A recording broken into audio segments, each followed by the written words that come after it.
Nightmares, on the other hand, I was on Corfu knowledge once. I met this right.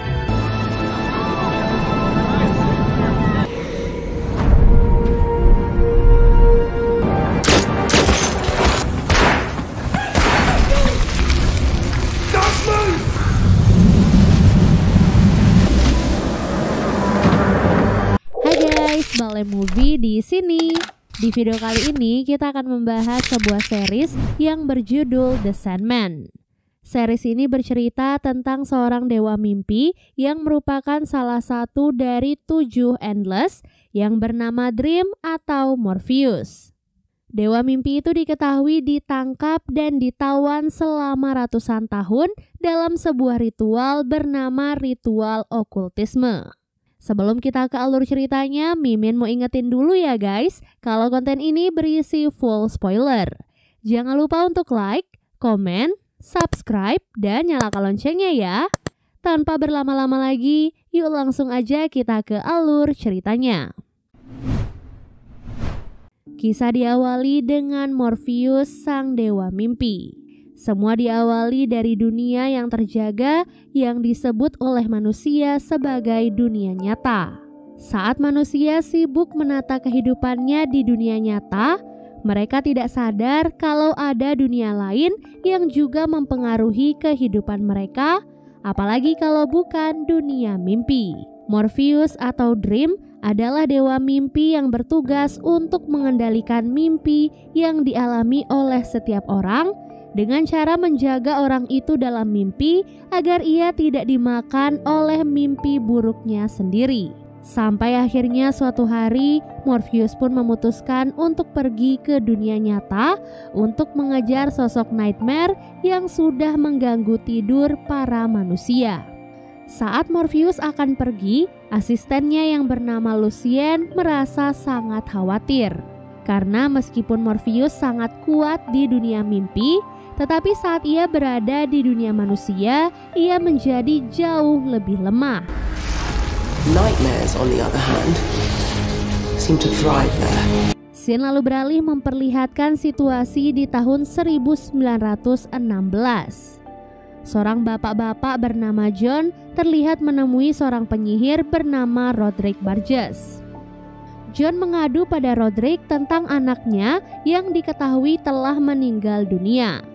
Karena anak pertama Roderick juga meninggal dunia, jadi ia pun setuju untuk membantu John. Ia membawa sebuah buku yang dipercaya bisa memanggil dewa kematian atau The Death.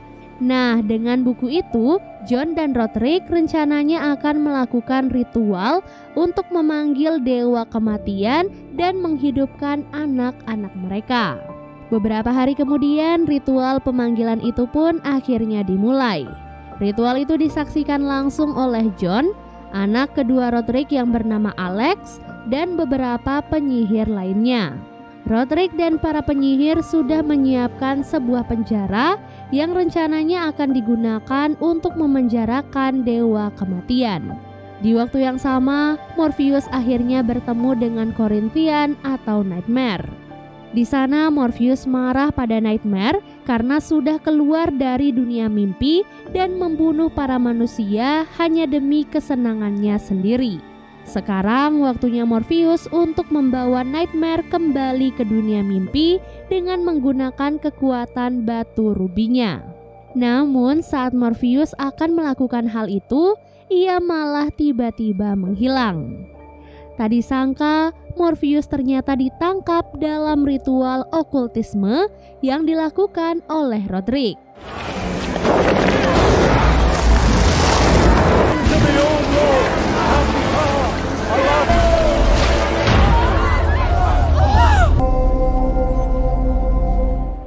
Di dekat tubuh Morpheus terdapat berbagai macam benda yang mendukung kekuatannya, seperti helm, sekantong pasir, dan juga sebuah batu rubi. Alex dan para pengawal lalu diminta untuk memasukkan Morpheus ke dalam penjara yang sudah mereka siapkan dan mengambil semua barang milik Morpheus. Roderick pun mengingatkan ada satu hal yang tidak boleh mereka lakukan, yaitu menghapus lingkaran bekas ritual mereka agar Morpheus tidak bisa menggunakan kekuatannya untuk kabur. Akibat perbuatan Roderick, dunia kini dilanda penyakit misterius yang membuat beberapa orang tidak bisa bangun dari tidurnya. Keesokan harinya, Nightmare datang menemui Roderick di kediamannya. Nightmare mengatakan kalau makhluk yang dikurung oleh Roderick adalah salah satu bagian dari 7 Endless, yaitu Dream. Mendengar hal itu, Roderick merasa sangat kecewa karena yang ia inginkan adalah The Death. Untuk mengobati rasa kekecewaan Roderick, Nightmare berkata kalau ketiga benda milik Morpheus bisa memberikan kekuatan untuk orang yang memilikinya. Jadi ia pun menyarankan agar Roderick menggunakan ketiga benda itu untuk memperpanjang umurnya.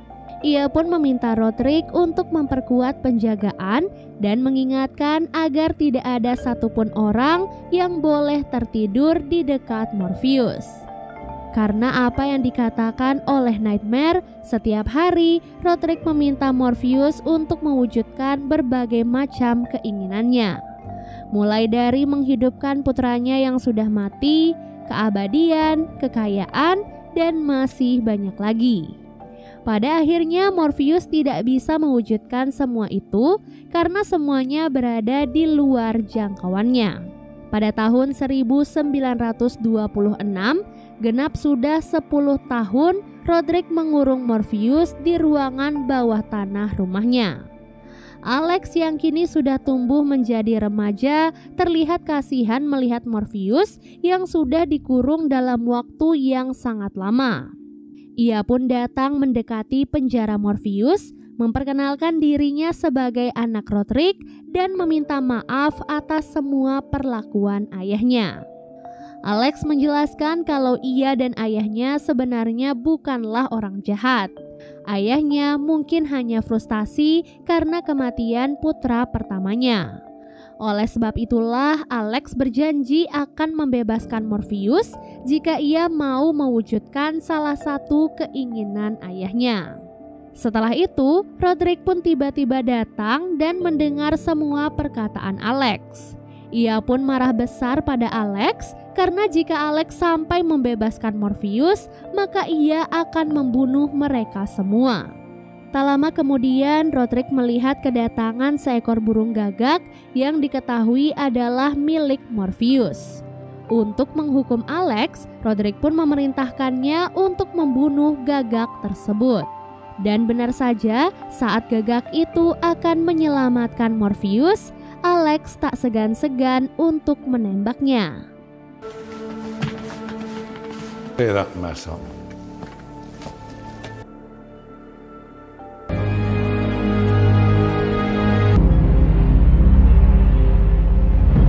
Kekejaman Roderick dan Alex telah membuat dunia luar semakin hancur.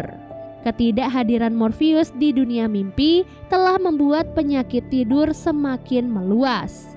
Keesokan harinya, Alex melihat istri muda Roderick yang bernama Ethel terlihat sedang menangis di dalam kamarnya. Ethel berkata kalau ia saat ini sedang mengandung seorang bayi, namun Roderick malah menyuruhnya untuk menggugurkan bayi tersebut. Karena hal itu, Ethel pun memutuskan untuk kabur dari rumah dan membawa ketiga barang Morpheus bersamanya. Hal itu tentu saja membuat Roderick sangat marah dan menyuruh pengawalnya untuk mengejar Ethel. Setelah itu, Roderick menceritakan apa yang sebenarnya terjadi pada Morpheus dan meminta Morpheus untuk segera mewujudkan keinginannya jika ia benar-benar ingin dibebaskan. Alex yang sudah muak dengan sikap Roderick menariknya keluar dari sana, namun hal itu malah membuat Roderick terjatuh dan akhirnya meninggal dunia.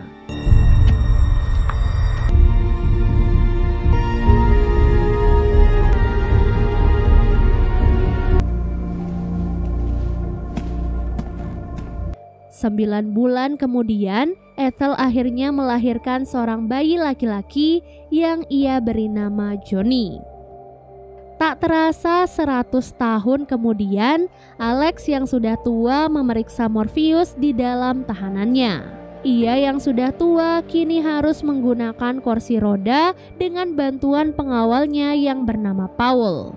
Saat Paul akan membawanya keluar, kursi roda Alex tidak sengaja menghapus sedikit garis ritual yang ada di dekat tahanan Morpheus.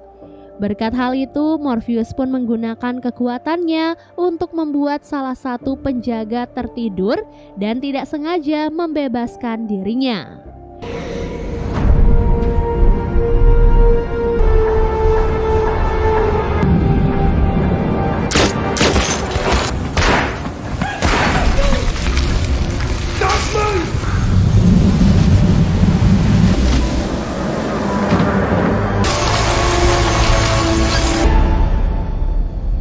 Setelah berhasil bebas, Morpheus pun masuk ke dalam mimpi Alex dan menghukumnya untuk tidur selama-lamanya. I'm sorry, I didn't know. Your punishment then shall be a gift. Tortured sleep.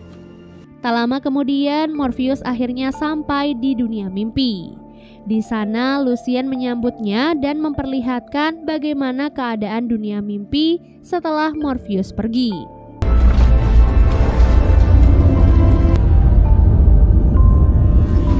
Dapat dilihat keadaan dunia mimpi tampak sangat hancur dan hampir semua penghuninya kini telah menghilang. Tak disangka kepergian Morpheus ternyata membuat dunia mimpi seakan kehilangan nyawanya. Saat itu Morpheus ingin mengembalikan semuanya seperti semula, namun ia nyatanya masih belum sanggup.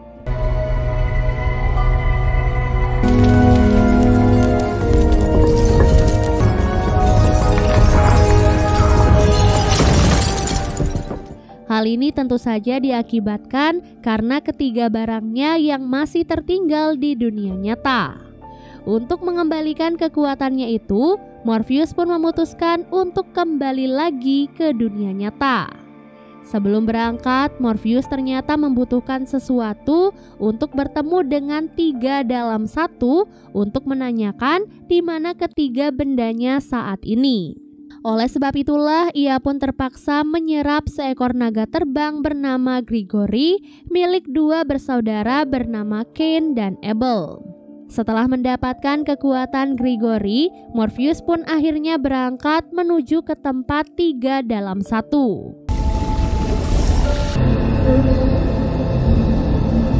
And take from them what I require.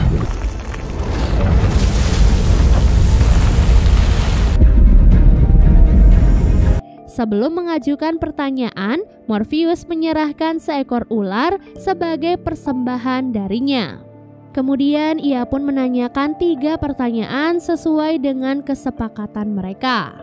Dari 3 pertanyaan itu, Morpheus akhirnya mengetahui kalau pasirnya sekarang berada di tangan seorang penyihir bernama Johanna Constantine.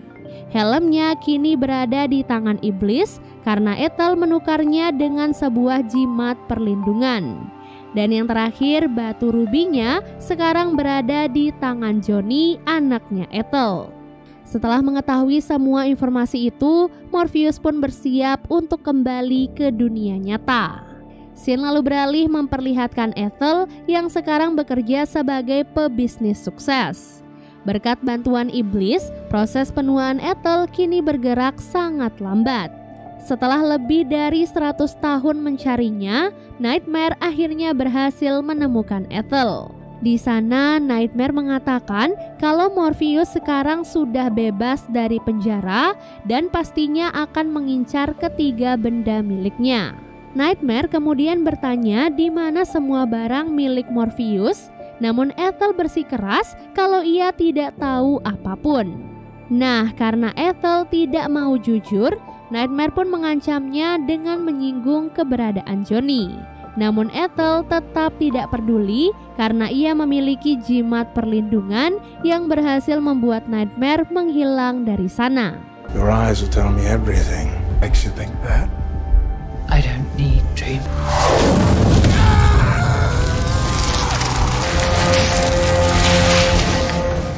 Scene lalu beralih memperlihatkan Johanna yang sedang bekerja menangkap iblis.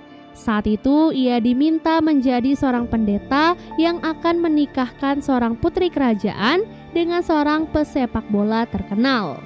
Namun saat Johanna meminta kedua mempelai mengucapkan beberapa mantra, sang mempelai pria tiba-tiba mual dan akhirnya muncullah iblis yang langsung merobek tubuhnya.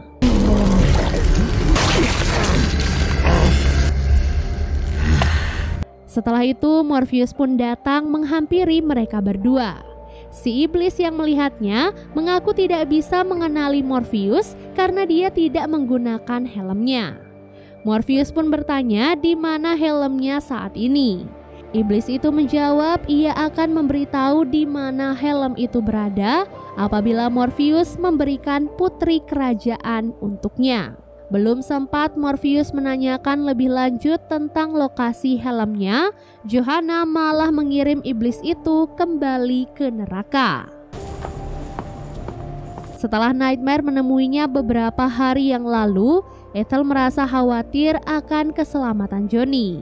Tadi sangka Johnny selama ini disembunyikan di sebuah tempat karena batu rubi milik Morpheus membuatnya mengalami gangguan jiwa.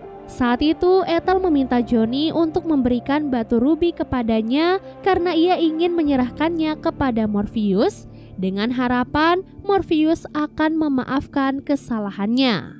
Karena Johnny tidak mau memberikan batu rubi itu, ia pun terpaksa memberikan jimat perlindungannya kepada Johnny untuk melindungi Johnny dari Morpheus.